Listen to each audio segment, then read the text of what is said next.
Picture this. You're in a boardroom where billion-dollar decisions are made. Around the table sit the usual suspects. The workaholic CEO who hasn't taken a vacation in 5 years. The overachiever who color codes her calendar down to bathroom breaks. The genius who speaks in equations and sleeps 3 hours a night. But there's someone else there, slouched in his chair, seemingly half asleep, checking his phone while others frantically scribble notes. Everyone assumes he's the weakest link, the dead weight, the one who'll be fired first. 3 months later, his single idea saves the company from bankruptcy. Carl Jung spent his entire career studying people like this. And what he discovered will shatter everything you believe about success, productivity, and human potential itself. Because the person everyone dismisses as lazy, he might be the most dangerous person in that room. And by the end of this journey, you'll understand why this terrifies everyone around them, including you. You know this person. We all do. He dreams bigger than Elon Musk, but might not get out of bed until noon. She has insights that could revolutionize industries, but won't even change out of her pajamas. They see opportunities everywhere, but appear to pursue none of them. They are walking contradictions, living paradoxes, and they make your brain short-circuit because they violate the fundamental equation our society runs on. Effort plus time plus visible action equals success. But what if that equation is wrong? What if everything you've been taught about how achievement works is not just incomplete, but backwards? Let me show you what I mean. Walk into any coffee shop right now. You'll see 2 types of people. At one table, Sarah, laptop open, color-coded planner, typing with the fury of someone racing against invisible deadlines. The classic overachiever, the poster child of productivity culture. At another table, Mike, scrolling through his phone, looking half asleep, notebook unopened for an hour. The person everyone has labeled as lazy. Who would you bet on to change the world? Here's what you don't see. Mike has an idea that could revolutionize transportation. Sarah is updating her LinkedIn profile. Mike sees solutions to problems Sarah doesn't even know exist. Sarah is optimizing her morning routine. Mike's brain is making connections across disciplines while everyone assumes he's wasting time. Sarah is trapped in the illusion of productivity. All motion, no movement. But here's the uncomfortable truth that keeps people awake at night. You judge Mike because he threatens everything you believe about how the world works. When was the last time you did something just because you wanted to? Not because you had to. Not because it would look good on Instagram. Not because it fit into your quarterly goals or your 5-year plan. Just because the urge arose naturally from within you.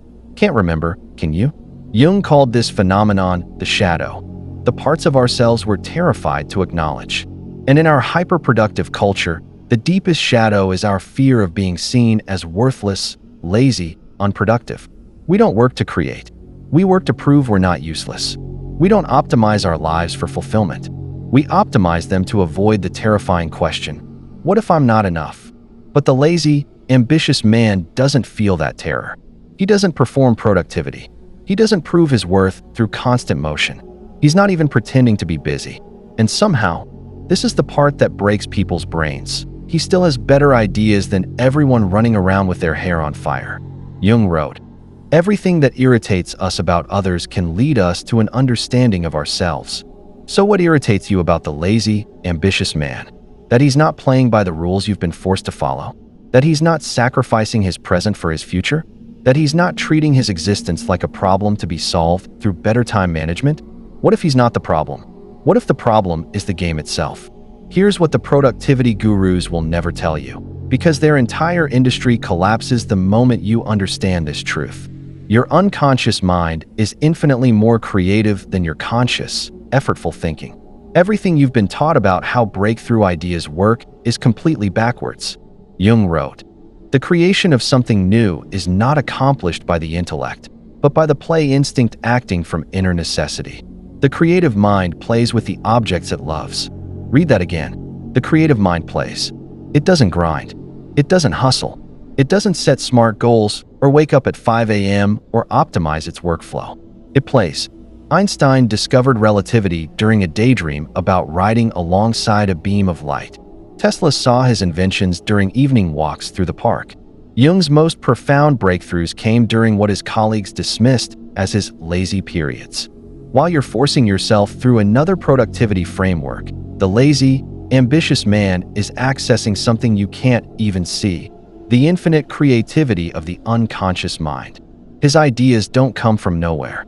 They emerge from a deep well of unconscious processing that's been happening while everyone assumes he's doing nothing.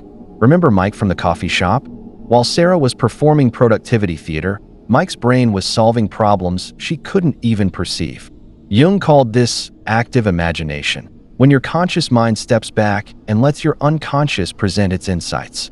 But here's what makes this truly dangerous to the established order. This process cannot be forced, cannot be scheduled, cannot be optimized, cannot be turned into a course, a system, or a productivity hack. It happens on its own timeline, following laws that have nothing to do with quarterly reports or fiscal years. The lazy, ambitious man has accepted something most people never will, that his mind works differently. And that acceptance gives him access to something that all the life hacks in the world cannot provide: raw, unfiltered creativity.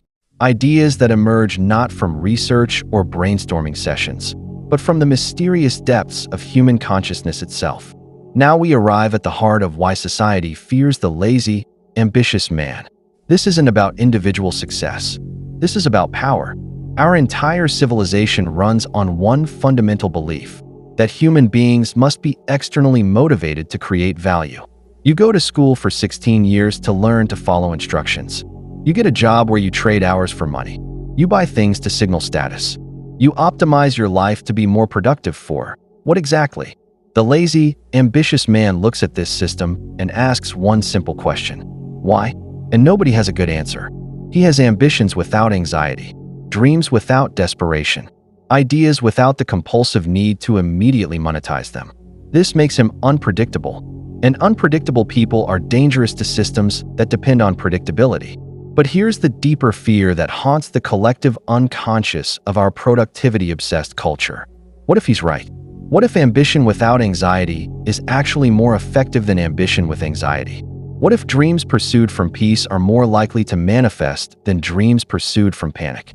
If that's true, then millions of people have been suffering for nothing, sacrificing their mental health, their relationships, their fundamental humanity for a system that was never designed to serve them. The lazy, ambitious man represents living proof that there's another way. Carl Jung himself was the perfect embodiment of what happens when society labels someone as brilliant but impractical. His colleagues thought he was wasting his potential. The academic world called him too mystical, too unscientific. Society labeled him as genius who couldn't translate his insights into anything useful. Jung spent years in what appeared to be unproductive solitude, exploring his own psyche, developing ideas that seemed to have no practical application, writing in journals that nobody read. Sound familiar? But Jung knew something his critics didn't. He had accepted the terrifying truth that his mind worked differently, that his contributions would come from inner exploration rather than external achievement. And from that acceptance came insights that revolutionized how we understand human consciousness: the collective unconscious, personality types, the shadow, the animus, and anima. Concepts that shape psychology, business, relationships, and self-understanding to this day. All emerging from what looked like laziness but was actually deep, patient, unconscious processing. This is the pattern throughout history. The greatest contributors appeared lazy to their contemporaries because they weren't engaged in visible, measurable activity. Einstein called it combinatory play. Tesla called it mental experimentation. Jung called it active imagination. But society called it laziness. The lazy, ambitious man today is following the same ancient pattern. Like Jung, he's waiting, not trying to force his dreams through traditional methods, because he intuitively understands that traditional methods won't work for what he's trying to create. He's waiting for the right moment, the right insight, the right convergence of circumstances that will allow his unconscious vision to manifest in the physical world. And that waiting, that patient trust in invisible processes, looks like laziness to everyone trapped in the productivity treadmill. Jung wrote, "The privilege of a lifetime is to become who you truly are. But becoming who you truly are requires recognizing if you're one of these misunderstood souls that society has mislabeled. First sign, ideas appear in your mind without research or planning. Solutions emerge fully formed while others are still defining the problem. You can't explain where they come from, but they feel true in a way that researched ideas never do. Second sign, traditional productivity advice makes you feel worse, not better. Every system you try feels like fighting against your own nature. You're not broken. The systems are incompatible with how your consciousness actually operates. Third sign, your energy flows in waves that don't match normal schedules. Useless at 9 a.m., brilliant at midnight. 3 days of apparent inactivity followed by bursts of incredible output. That's not laziness. That's your unconscious mind following its own rhythm. Jung discovered that the creation of something new is not accomplished by the intellect, but by the play instinct acting from inner necessity. Your mind is playing while everyone else thinks you're wasting time. Once you accept your nature, you need a strategy for thriving in a world that demands constant visible productivity. First, stop apologizing for your rhythm. Your energy patterns aren't random, they're information. When you feel the urge to do nothing, that's not laziness calling. That's your unconscious mind requesting processing time. Give it that time. Protect it.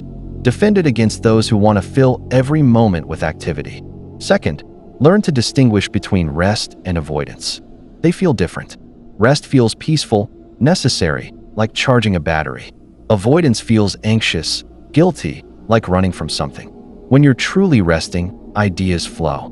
When you're avoiding, only anxiety multiplies. Third, develop what Jung called active patience.